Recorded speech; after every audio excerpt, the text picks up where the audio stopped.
All right, good morning and thank you very much. Welcome back once again for another one of our Tuesday morning webinars. My name is Stephen Boulden with 12.3 Marketing, and today we are going to be covering all of what's new in ACT version 20. This is always a very exciting session, an exciting topic that we do every year when the new version of ACT comes out. Some years I have more to show than others. Unfortunately, this might be one of the years with a little bit less to show, but there are still some neat things worth picking out. Ever since ACT moved over to their subscription-based model, that now ACT Premium is generally done on an annual basis, where as long as you're active on subscription, you get free updates and rollouts for the new version. They've started to kind of blur the lines of what qualifies as making a brand new release.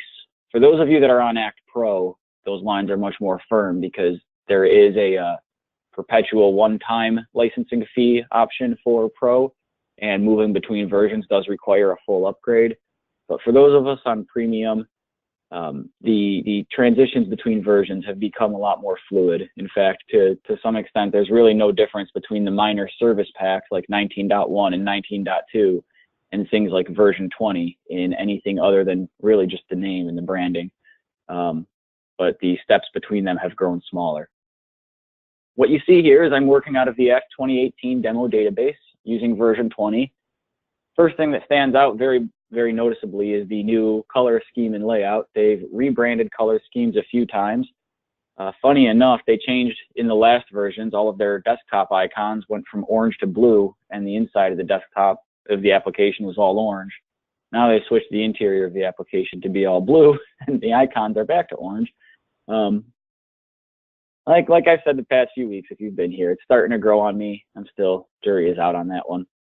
But in terms of meaningful changes, the biggest thing and the largest takeaway that lets me breathe a sigh of relief is that it seems that in this version, the ACT and Outlook integration troubles have subsided significantly. I know that it was a very tumultuous summer when Microsoft has been releasing a series of rapid-fire updates to Microsoft Outlook. It resulted in many times when ACT would try to record histories, it would result in application crashes or just outright failures to not do so. And it's been many months of trying to find a solution because a lot of people rely very heavily on that ACT and Outlook integration. I have preliminarily installed ACT version 20 on a few customers' computers. I believe Stephen Hunt in the chat, for example, is using this after he was having Outlook issues. And amongst several others that we've done v20 updates to. And I don't like to speak too early. It's kind of why I've had over a month delay before I've done this what's new in version 20 presentation, because I like to wait and see what arises first, but it has been mostly quiet. I was just asked in chat which versions of Outlook was this affecting. Primarily 2016. To a lesser extent, 2013 I saw had some issues, but most of the time people that were on Outlook 2013 were okay. It was people that were on the latest version of Microsoft Outlook 2016. Generally the people that have the Office 365 subscriptions. Office 365 is always sending out more frequent updates than other channels. ACT did have an answer in their solution over the summer. They said they recommend you can change the frequency at which you receive updates instead of checking for updates and going on to the latest updates of Outlook as they're released. You can go on the more stable channel, which basically means that you get updates on a more delayed process. But yeah, it was primarily Outlook 2016 that was having the problem. And so version 20, I'm starting to advise people that if you have ACT Premium, then you're already eligible for a version 20 upgrade anyway. And if that's the case and you're having those Outlook issues, you probably just want to upgrade for that reason alone. If you are on subscription and you're on an older version of ACT, but you're not having really any problems that you're seeing and you're happy with the way that ACT is working, then I recommend you stay exactly right where you are.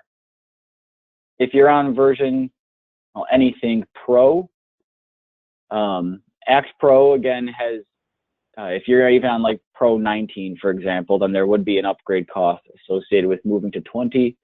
And there's put it very candidly, there's just about nothing worth upgrading from version 19 to 20 for Act Pro.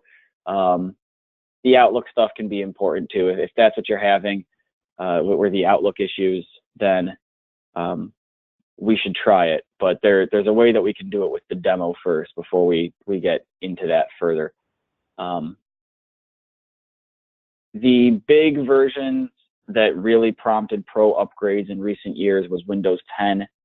If you're using Act Pro version 16 or 17, then you're probably having a harder time with Windows 10 because there are a few known errors and glitches that will, messages that will appear and crashes that you get.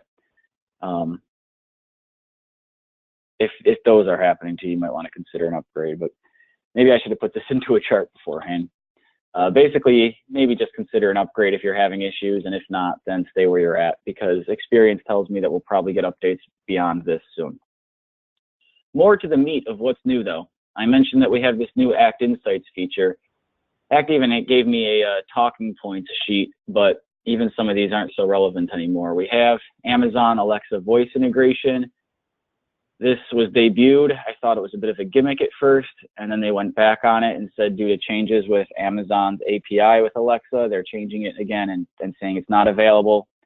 Now it's re-available again. I'll believe it when I see somebody use this in their workplace. I do know a couple people that actually have an Amazon Alexa, and I guess you can tell Alexa, you know, what's my calendar today, and she can read it to you. None of you have ever requested that feature to me before, but if one of you is using it, I would absolutely love to get your feedback on it. Act Insight dashboards, the major thing that was added, in addition to the bug fixes and stability with Outlook, which was the real main thing.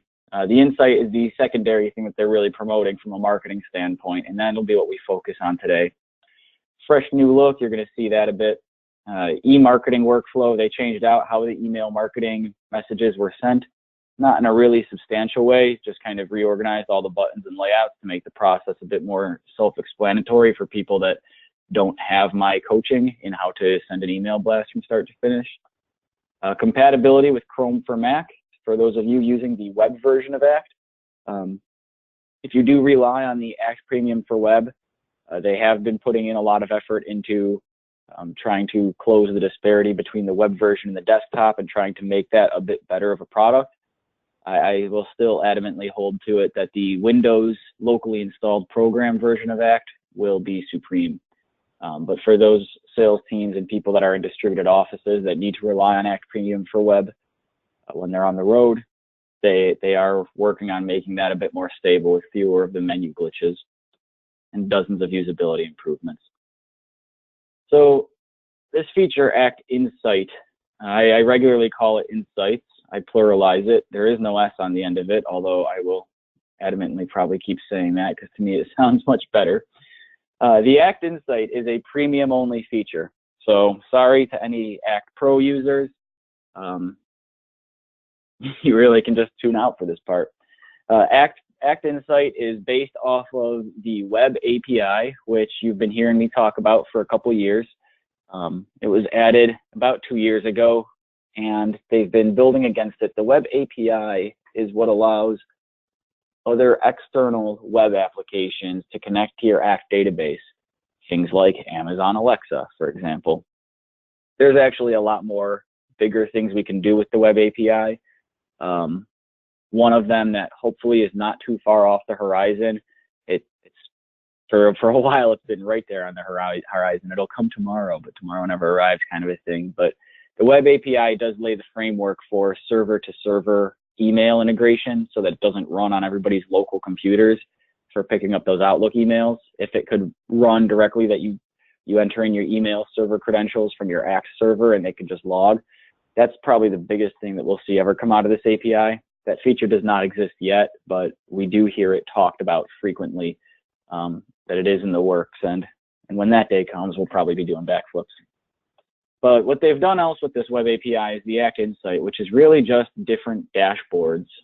It relies on the old Act reporting service, or rather it works in tandem with it. We used to have dashboards within Act, and they still do exist, but they've been replaced by these insights. This is a feature that Now we're going to play around with it a little bit and show you.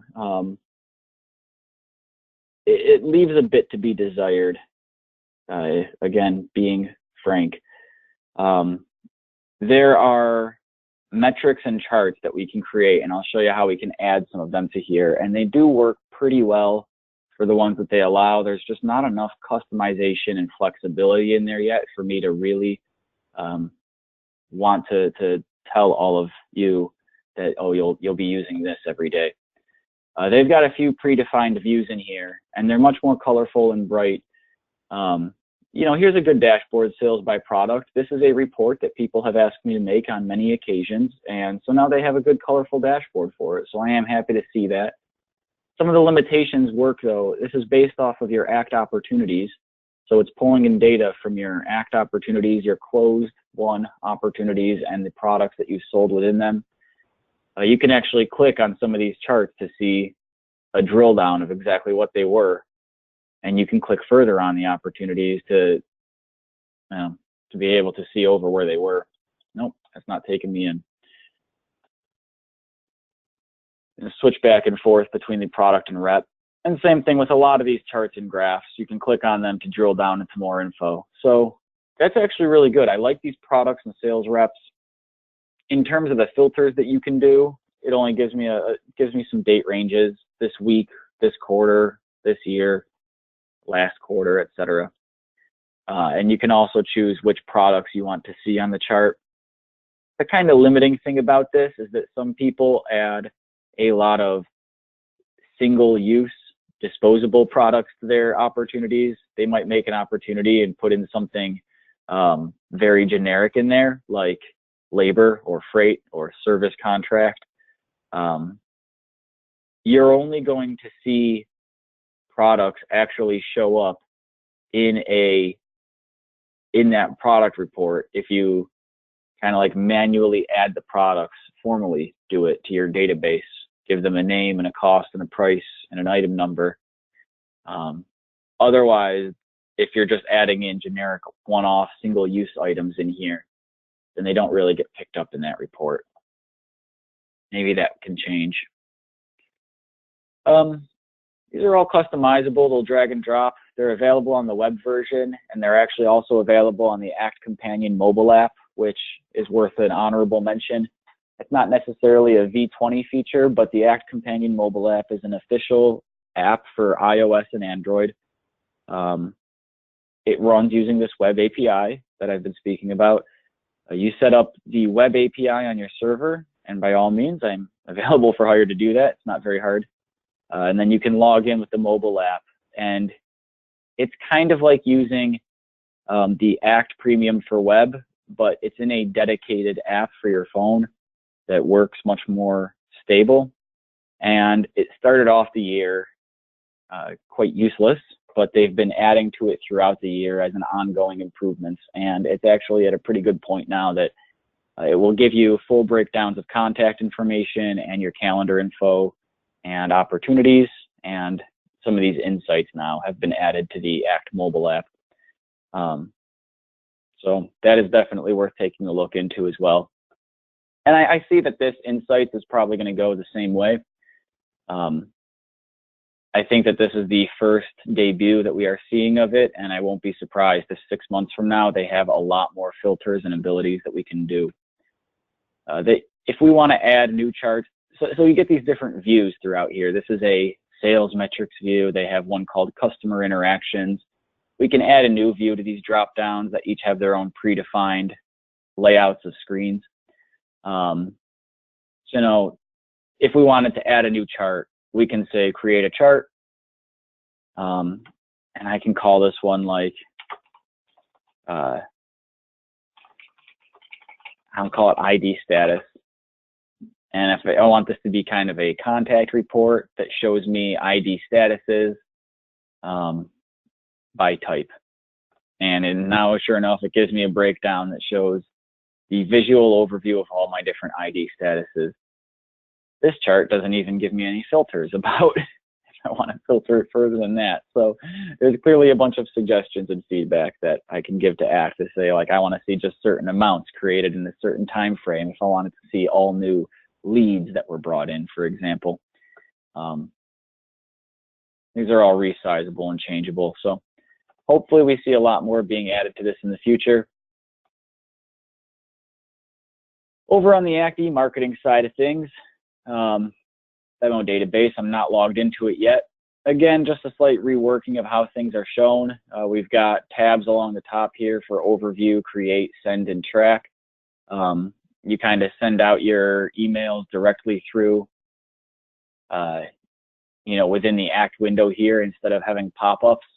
This does actually solve a few other issues because there used to be some problems with e-marketing windows that could appear on a ghost monitor off screen or off to the side, and they would cause some problems for people. So I am glad that they do have these embedded in here. Kind of one of those small things you wouldn't really notice unless you work as an Act support technician too often.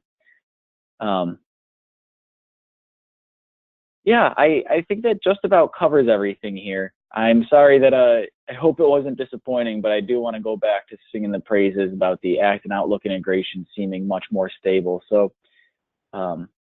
if you guys have been experiencing any type of holdups and hiccups with your Act, then I would say that this upgrade is good to get on. Otherwise, hang tight, because experience tells me that even though we're on version 20.0 right now, we usually get a 20.1 following very shortly after a release. There's usually a major update that comes out, 6 to 8 weeks after. So if you can, will be willing to hold out a bit longer, I would say do it. And yes, I will open up the floor for anybody that has any questions, or please put them into the chat for me because we have a few minutes left here. Otherwise, I hope that everybody has a wonderful day. I don't mind if you take off now, but thank you for attending. Taking questions. Stephen. Hi. Good morning, David. Hi. And thank you, Katie. It's a question that it's related but unrelated. In version 20, is there a third-party app that provides secure messaging that will work with version 20 to maintain the records of the conversations? Secure messaging, you mean like text messaging, SMS? Yes, SMS. Okay, yeah, there are add-ons for doing that. Probably one of the better ways to do it. Act does have a dialer built in. So if you have a voice over IP phone system, like Vonage or Ring Central, for example, if you're able to dial out from your computer with a phone call, you can actually hook that up to Act, and all of your phone numbers can be clickable to dial on them. And it will record a history record of the date and time stamp of the call, and then a call was placed, outgoing or incoming. And that's definitely a helpful way to do that. That doesn't answer your question about SMS messages, though.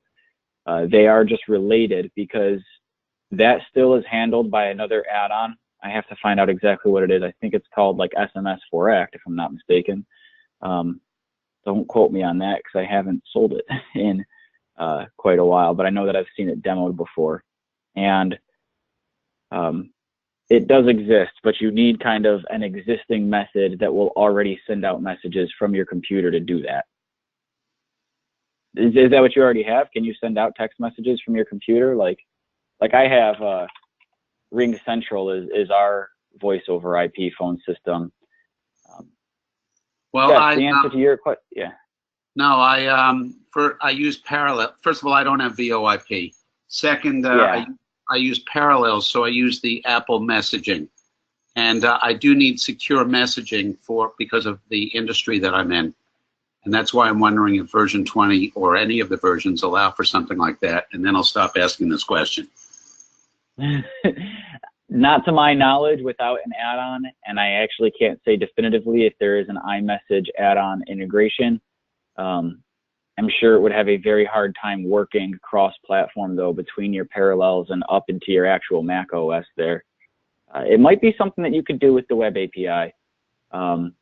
There's a website probably to check out called Zapier that can connect other apps together between API calls, and there might be kind of like an iMessaging integration here. We'll check it out in a second. First, I want to answer Jess's question. She asked what the name of the ACT app was. It's called ACT Companion. The ACT Companion mobile app is what you're looking for, but you can download it all you want. But when you first open it up, you're going to get prompted at a login screen where you have to input some of your ACT web database credentials, and there's some extra setup steps involved to do that. You have to install the web API and configure it to allow the connection. But it is called ACT Companion. All right, Stephen. David. Yeah, just related to that, for the woman who just asked that, I have ACT Companion. I've been using handheld contact for years, and with the ACT Companion, there's just no comparison. Whatever they're doing is not good. It's not as robust. It doesn't provide really any information. So I would strongly recommend that you go with the third-party app. And now I'll stop talking.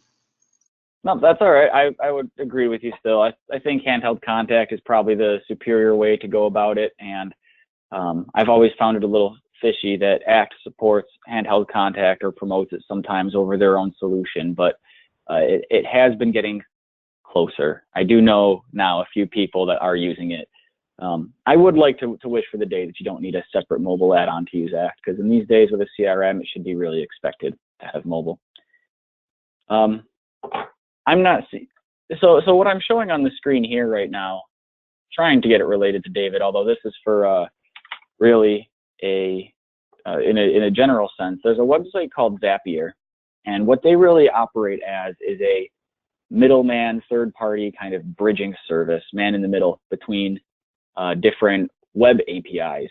ACT is included, and so if I look for the different apps that they have, they've got thousands. You know, Gmail, Slack, Facebook Leads, Google Drive, Salesforce, even Google, Pipedrive, WordPress, MailChimp, Office 365, and yada yada. It goes on. There are thousands in here, QuickBooks Online, and more. As I scroll through the list, some of them might stand out to some of you. And what they really allow to happen is that certain triggers can happen in one application that cause responses in others. We have ACT Premium, for example, can maybe have triggers when a new contact is created or a new opportunity is added. You know, maybe when a new contact is created, it automatically does something with QuickBooks Online. Or if somebody registers for an Eventbrite event, you can add them to ACT. Zapier is an interesting way, and they are paid add-ons for the most part, but it is an interesting way that you can bridge the gap between ACT and a whole lot of other online services using this web API. So for your answer, David, about the SMS, if it's iMessage, I didn't see anything in here for iMessage specifically, but if there is another secure messaging app or service that exists that might be in here, then maybe this is a way to go. Okay, thank you. Okay. I have to get off. Sorry. Bye. You're welcome. Nope. Thank you. Goodbye. Yeah, I suppose we can just about wrap it up for today. As always, I do insist that you guys please send me more suggestions. For those of you that received my email this morning, I'm sure that you saw that I've only got one more topic planned after this. So let me have it. Anything that you want to see happen in ACT. I beg of you that I want to make these sessions just as a good use of your time as they're of mine. So please and thank you. Yes, Guillermo, I do have these sessions recorded. I'll be putting this one on YouTube shortly. I probably have to edit out this little Q&A session at the end. Maybe I'll leave it. I guess it's useful. And it'll be easier for me to not edit it. So, okay, we're coming up on 10 o'clock. Thank you, everybody, and I hope you have an excellent day. For those of you on YouTube, you'll find the description information below where you can join us live every Tuesday morning. I hope to see you soon. Thank you, and goodbye.